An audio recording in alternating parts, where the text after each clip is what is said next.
Announcements, then we'll meet a young man who is proving himself a gifted artist against all odds. I just couldn't believe it when the teacher came in and showed me the picture that he'd painted, and I just felt like surely the teacher had done most of it for him.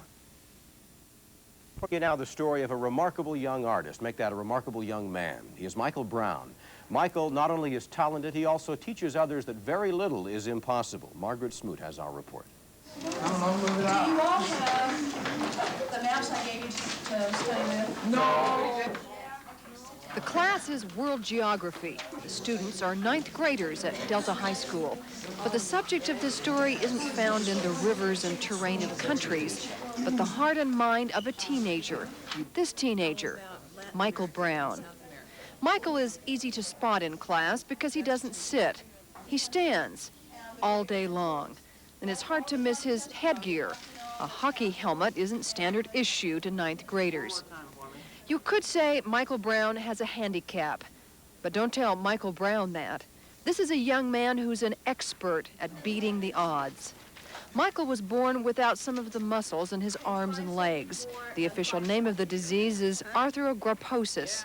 He also had a bent spine and has problems with stiff joints. But Michael was not shortchanged in something else. Something more important, determination. He's very, very independent and seldom asks for help, but they're kind of careful to look out for him, too. I've noticed that.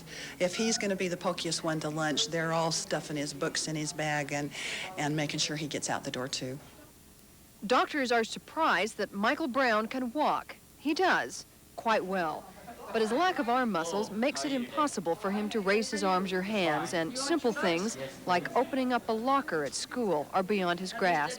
He keeps his books at the principal's office, and the secretary says this is one of the few times Michael Brown will accept help at school. There you go, Mike. Okay, thank you.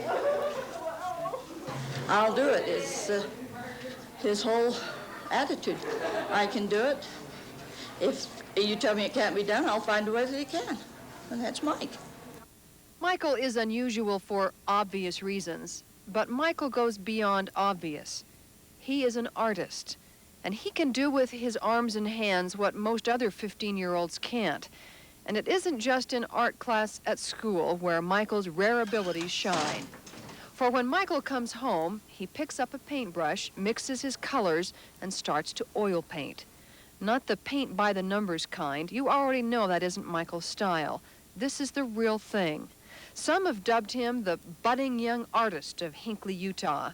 He wouldn't say that. He's too modest. You know what? What, Mike? This right here isn't gonna work.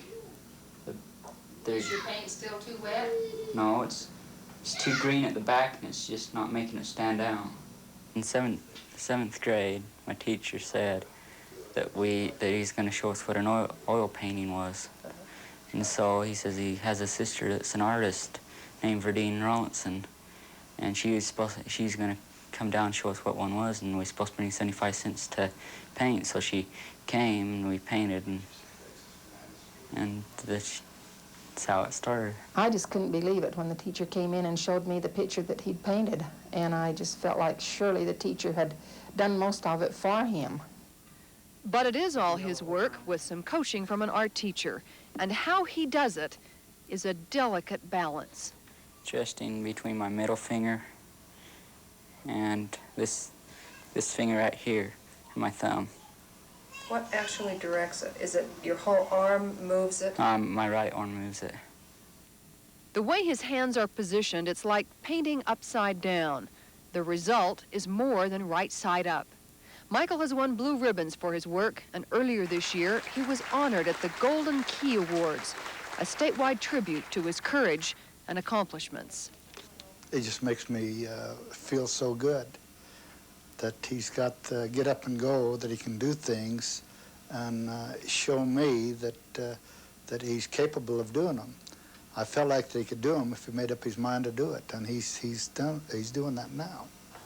Michael is also raising rabbits and birds. It's his job to take care of them and see they're fed. And he goes about his daily chores like he does his painting, quietly but confidently, with his goals always in mind.